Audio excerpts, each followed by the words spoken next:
Good afternoon. Rich Ness, Executive Vice President with Open Systems Media and leader of the Embedded and IoT franchises, here for our weekly chat with Ray Zinn. He is an author and a podcaster of something called Tough Things First, and he's the longtime CEO of Micrel, former CEO of Micrel. Good afternoon, Ray. Hey, how you doing there, Rich? I'm doing great, thank you. If you recall from last week, we brought up the topic of policemen, and I gave that some thought. And here in New Jersey, and I won't speak for other places because I don't know it as well, but there's a policy here in New Jersey with respect to sick time. And with the police forces here, if you don't use your sick time, you accumulate it. And at your retirement, they pay you out for all those sick days. And there's been some cases here where some of these policemen have been paid hundreds of thousands of dollars at their retirement, and it's not unusual to see $400,000, $500,000, $600,000 checks being written by these small municipalities who really can't afford it. So I'd like to talk to you about this policy of should it be use it or lose it, like it is in business in most places. I mean, you know, we're not encouraging people to call out and be sick. You want them there, but you don't want to be attached to this huge check that you have to write at the end. Where do you stand on this, and what was the policy when you were running Micrel? Okay, so for the hourly employees, we did give them, if they didn't use their sick leave, we did give them 75% of their sick leave back as pay. In other words, if you were out for 8 hours, you would get 75% of that. And if you didn't take that sick leave, you would get 75% of that at the end of the year. We didn't wait till you retired. We did this on a yearly basis for the hourly. And on the salaried, it was a little different. We allowed them to use up to 2 or 3 days, I think it was, of their sick leave for personal leave for issues with their family. They didn't have to be sick. They just had like a water heater went out, or they had some emergency that came up.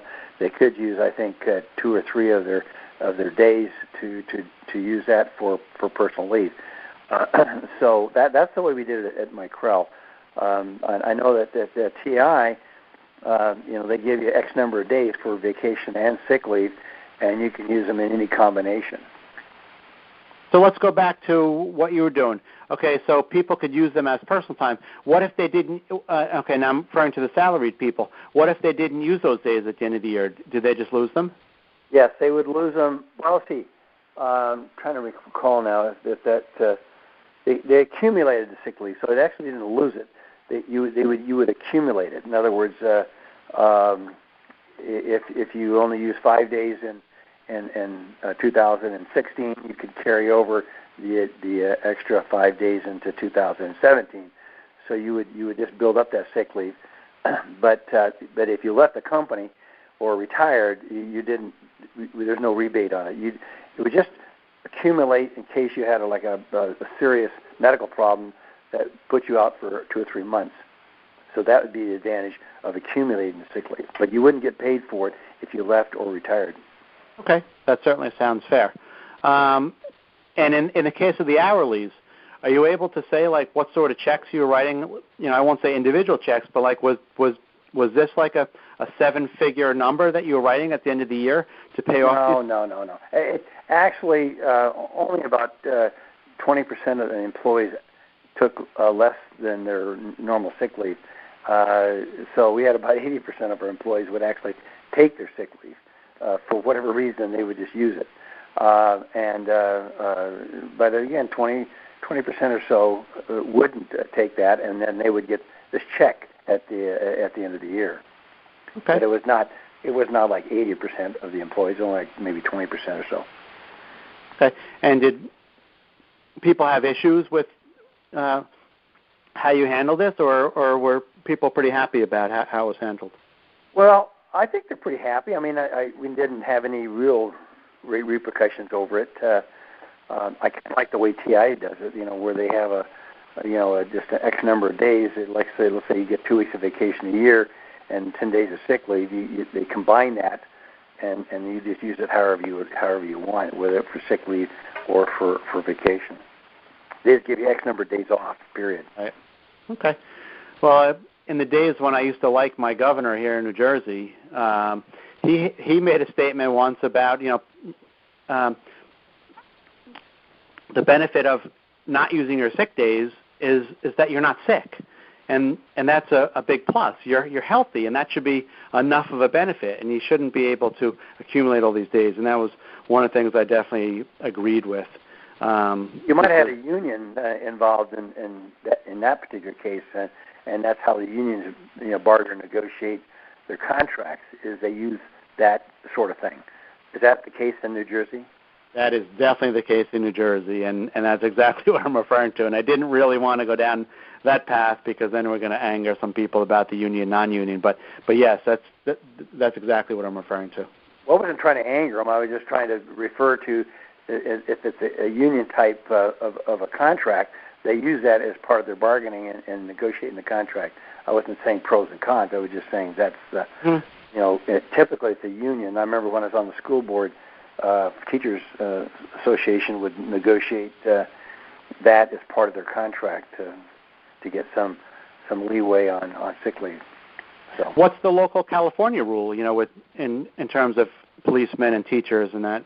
It's all negotiated by district or by city or county. They negotiate it separately, and not everybody does it the same way. It's all part of what's on the table to be negotiated. So. And are they writing these big checks when people retire? They could. I mean, we had this problem in California where they just, these are huge checks that these guys, have to write when these people retire or leave the force, and it is a problem. It is an area of contention. Yeah, it's a tough call. I mean, you hate to say that they don't deserve it because they put in their time, but to ask here in North Jersey, it's typical to have a town of 10,000 people, and it's hard to be writing a check for $500,000 to somebody in a town like that. Oh well, again, it's all part of what the unions negotiated for their employees or for their members. Yep. So I don't know whether we want to call it right or wrong. It's just the way it's done. I mean, the unions are going to negotiate the best contract that they can for their people. That's how they retain their membership. Sure. They're going to pound the table and beat the table until they get the best deal for the people. Yep, agreed. And if I was on the other side, I'd probably feel differently. Well, hopefully you would. Okay. Well, I'd like to hear what the people have to say about this. It's probably people will be towing the party line, but very curious to see what the feedback is on this one. Well, very good. I think it's a very good one to discuss. Yep.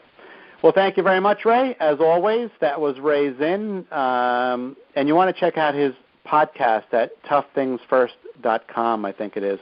And these audio podcasts, as you know, because you've already found them, are on embedded-computing.com. So I hope you have a great week, Ray, and I'll speak to you next week. Well, thank you, Rich. It's always enjoyable to talk about these subjects. Thank you. Bye-bye. Bye-bye.